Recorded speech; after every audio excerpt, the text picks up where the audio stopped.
Very good morning, dear students. Today I am going to explain you the next section of your English grammar, chapter 19, one word substitution, in which I will explain you the one word substitution as the given sentences here and for which you have to write only one word substitution. So here are few one word substitution that I am reading first. Something that takes place once a year, जो जो कि वर्ष में एक बार होता है, is known as annual. जो साल में एक बार होता है इसे हम क्या कहेंगे? Annual. Next, a citizen of another country. दूसरी कंट्री का सिटीजन क्या कहलाएगा? Alien.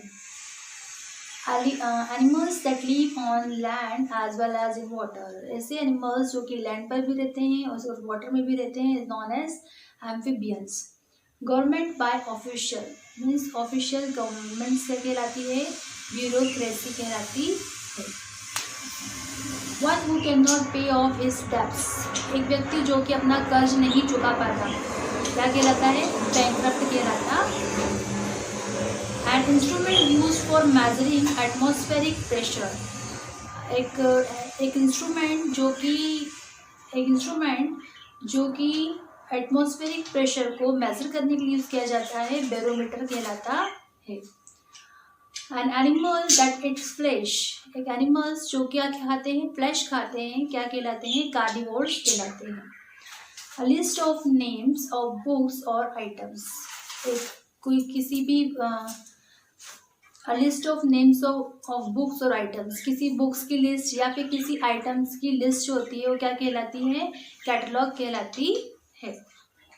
A book which tells about different words and there meanings. एक ऐसी बुक जिसमें हमें डिफरेंट वर्ड्स और डिफरेंट मीनिंग्स मिलते हैं वो क्या कहलाती है? डिक्शनरी कहलाती है. One who can not speak and the person who can not speak, जो नहीं बोल सकता, डम कहलाता है. List of names of books और आइटम, जैसा मैंने बताया अभी आपको, ये रिपीट हो गया है. बुक्स और आइटम्स की जो लिस्ट होती है वो कैटलॉग कहलाती है. One who is fit for a post. एक व्यक्ति जो किसी पोस्ट के योग्य हो उसे हम एलिजिबल कहते हैं. Something which ends in death. जो कि मृत्यु के उपरांत खत्म हो जाता है, फैटल कहलाता है. One who is very attentive to accuracy and details.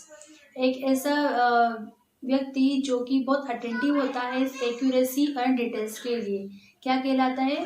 Fastidious कहलाता, मीन्स अकड़ू कहलाता है. An animal that eats plants. Animals जो कि प्लांट्स खाते हैं, हर्बीवोर्स कहलाते हैं. One who is quick to anger. एक व्यक्ति जिसको बहुत जल्दी गुस्सा आ जाता है वो इरिटेबल कहलाता है, मीन्स चिड़चिड़ा कहलाता है. Which is based on law. जो ऐसी चीज़ें जो कि लॉ पर डिपेंड होती है, कानून पर डिपेंड होती है, कानून पर बेस होती है, लीगल कहलाती है. मतलब जो कानूनी चीज़ें होती हैं वो लीगल होती हैं. हैंड रिटन बुक, डॉक्यूमेंट्स और piece of music. Hand written book कोई डॉक्यूमेंट या फिर म्यूजिक, कोई भी पीस ऑफ म्यूजिक है वो क्या कहलाएगा? मैन्युस्क्रिप्ट कहलाएगा.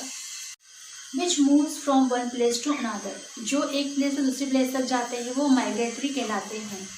जैसे आप लोगों ने देखा होगा कि कुछ जो बर्ड्स है वो दूसरे देशों से हमारे देश में आते हैं इस समय, उन्हें हम माइग्रेटरी बर्ड कहते हैं. One who takes bright side of things.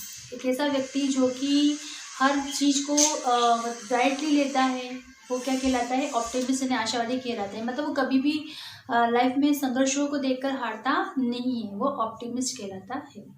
The action of killing of one self. अब खुद को मारना, मतलब खुद को जान से मारना क्या कहलाता है? सुसाइड कहलाता है.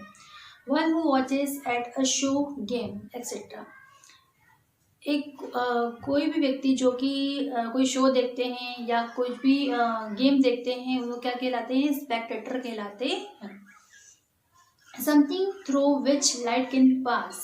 ऐसी चीज़ें जिसके अंदर से लाइट पास हो सकती है, ट्रांसपेरेंट कहलाता है. मीन्स आप उसके आर पार देख सकते हैं तो वो चीज़ें क्या कहलाएंगी? ट्रांसपेरेंट कहलाएंगी. Pertaining to the universe means ब्रह्मांड से संबंधित जो चीज़ें हमारे यूनिवर्स से रिलेटेड होती हैं, पर्टेंट होती हैं, उन्हें हम यूनिवर्सल कहते हैं. Concerning life in a city. मतलब जो शहरी जीवन होता है उसे हम अर्बन कहते हैं, शहरी कहते हैं. Something through which water can not pass, ऐसी चीज़ें जिनमें से वाटर पास नहीं हो पाता, मीन्स हम इसे वाटर प्रूफ कहते हैं। जैसे हमारे पास वाटर प्रूफ वॉचेस होती हैं, वाटर प्रूफ मोबाइल होता है, वाटर प्रूफ जैकेट्स होती हैं, तो जिनके अंदर से पानी ट्रांसफर नहीं हो पाता, उसे हम वाटर प्रूफ कहते हैं। The head of a town council और कॉरपोरेशन या टाउन की काउंसिल या फिर कॉरपोरेशन जो होता है, उसका हेड जो होता है वो क्या कहलाता है? मेयर कहलाता है। वन हु बिल्ड्स शिप्स, ऐसा व्यक्ति जो शिप बनाता है, शिपराइट कहलाता है। One who makes wheel for carriage and carts, जो कि कैरेज या फिर कार्ट्स बनाता है, वो व्हील राइट कहलाता है। One who sells articles at public sales, ऐसा व्यक्ति जो कि आर्टिकल्स बेचता है पब्लिक सेल पर, उसे हम ऑक्शनियर कहते हैं। One who skilled in the treatment of disease of animals, ऐसा व्यक्ति जो कि एनिमल्स की डिजीज का ट्रीटमेंट करता है, वो क्या कहलाता है? वेटरनरियन कहलाता है। वेटरनरियन कहलाता है, आप उसको शॉर्ट में वेट भी कह सकते हैं। One who rights short hand, जो शॉर्ट हैंड लिखता है, स्टेनोग्राफर कहलाता है। वन हु राइट्स बुक्स, जो कि बुक्स लिखता है, वो ऑथर कहलाता है। जैसे हमारे पास अगर कोई बुक है तो किसने लिखी है, वो उसके नाम जो होगा वो ऑथर नेम होगा। One who compiles a dictionary, जो एक डिक्शनरी को कंपाइल करता है, मतलब उसको संकलित करता है, मीन्स बनाता है पूरी तरह से, वो क्या कहलाता है? लेक्सिकोग्राफर कहलाता है। One who sells paper, ink, pens and writing material, एक ऐसा व्यक्ति जो कि पेपर बेचता है, इंक, पेन, राइटिंग मटेरियल्स बेचता है, क्या कहलाता है? स्टेशनर कहलाता है। जैसे आप लोगों ने देखा होगा कि जो बुक की, पेन पेंसिल की शॉप्स होती है, हम उसको स्टेशनरी कहते हैं। तो ऐसे जो उसको सेल करता है, वो स्टेशनर कहलाता है। One who studies the evolution of mankind, जो मानव जाति के विकास का अध्ययन करता है, वो एंथ्रोपोलॉजिस्ट कहलाता है।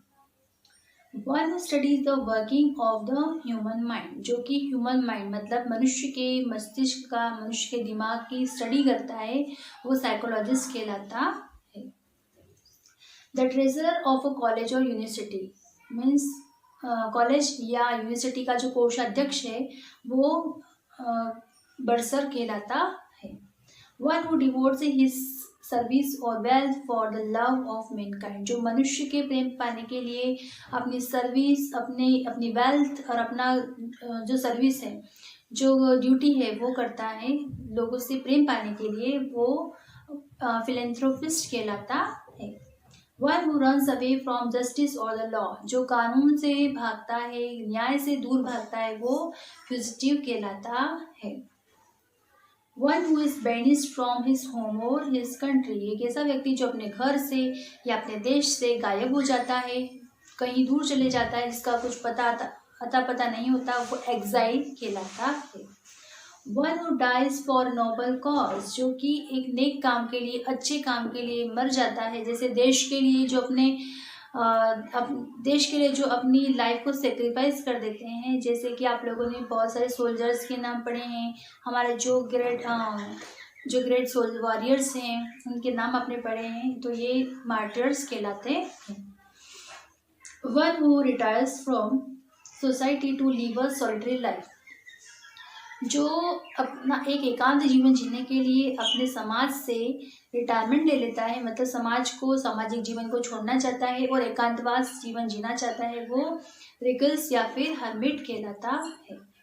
One who offers his service of his own free will, एक ऐसा व्यक्ति जो अपनी मर्जी से सेवा प्रदान करता है, मीन्स अपनी मर्जी से दूसरों लोगों की सेवा करता है, चाहे वो एनिमल्स की हो या फिर किसी मैनकाइंड की हो, तो वो वॉलंटियर कहलाता है। मीन्स आप अपनी मर्जी से लोगों की सेवा कर रहे हो, उसके लिए आप कोई भी मनी या फिर कुछ उसके बदले में नहीं चाहते, तो वॉलंटियर कहलाता। One who is compelled by law to serve as a soldier, जो एक सैनिक के रूप में सेवा करने के लिए कानून द्वारा मजबूर होते हैं, वो कॉन्स्क्रिप्ट कहलाते हैं। क्या कहलाते हैं? कॉन्स्क्रिप्ट कहलाते हैं। मीन्स वो किसके द्वारा मजबूर है, कानून के द्वारा अपने देश की सेवा करने के लिए। Government of the people, for the people and by the people, मतलब जनता की, जनता के लिए, जनता द्वारा चुनी गई सरकार क्या कहलाता है, वो डेमोक्रेसी कहलाता है। Government by a sovereign with controlled authority, uncontrolled authority के द्वारा संप्रभु की सरकार जो होती है वो ऑटोक्रेसी या फिर डेस्पोटिज्म कहलाती है। गवर्नमेंट बाय द नोबिलिटी, मतलब जो सरकार नोबिलिटी के द्वारा होती है वो एरिस्टोक्रेसी कहलाती है। Government by department of state, जो राज्य विभाग द्वारा सरकार होती है वो ब्यूरोक्रेसी कहलाती है। The right of self government, स्व सरकार का अधिकार, ऑटोनॉमी कहलाता है। The study of all heavenly bodies and earth in relation to them, मतलब जितनी भी हेवनली बॉडीज हैं, जो जितने भी यूनिवर्स में हमारे पास जितने भी बॉडीज हैं वो सारी, और जो भी अर्थ से रिलेटेड स्टडी होती है उसे हम एस्ट्रोनॉमी कहते हैं। The art of tilling the soil means मिट्टी को बांधने की प्रक्रिया, मिट्टी को बांधने की कला क्या कहलाती है, एग्रीकल्चर कहलाती है। जैसे खेत में जब आप पौधे लगाते हैं तो उस मिट्टी की जो जड़ें होती है वो मिट्टी को बांध के रखने का कार्य करती है। The art of cultivating and managing gardens, garden में खेती करना और गार्डन की का प्रबंधन करने का कार्य क्या कहलाता है, हॉर्टिकल्चर कहलाता है। The science of land management, land management का साइंस जो है वो एग्रोनॉमिक्स कहलाता है। The art of beautiful hand writing, सुंदर लिखावट लिखने का कार्य जो है, लिखने की जो कला है वो कैलीग्राफी कहलाती है। The art of making maps and charts, maps और चार्ट्स बनाने की जो कला है वो कार्टोग्राफी कहलाती है। द साइंस ऑफ नंबर्स, संख्याओं का विज्ञान, आप सब तो उसको ऑलरेडी पढ़ चुकी हैं, आप फर्स्ट क्लास से नेक्स्ट क्लास से पढ़ते हुए हैं, जिसे हम कहते हैं मैथ्स, ये होता है science of numbers. Mathematics, the study of physical life और लिविंग मैटर, जब हम ऐसी स्टडी करते हैं जिसमें फिजिकल लाइफ के बारे में पढ़ते हैं या फिजिकल मैटर के बारे में पढ़ते हैं, सॉरी लिविंग मैटर के बारे में पढ़ते हैं, वो क्या कहलाता है, बायोलॉजी कहलाता है। The last one is the study of rock and soils, मतलब चट्टानों की या मिट्टी की जो स्टडी करते हैं उसे हम जियोलॉजी कहते हैं। So dear student, these were the one word substitution, and I think you all have understood, and that you have to learn for your examination also, because I will give you that words, that sentences in your examination to write the right answers. Thank you.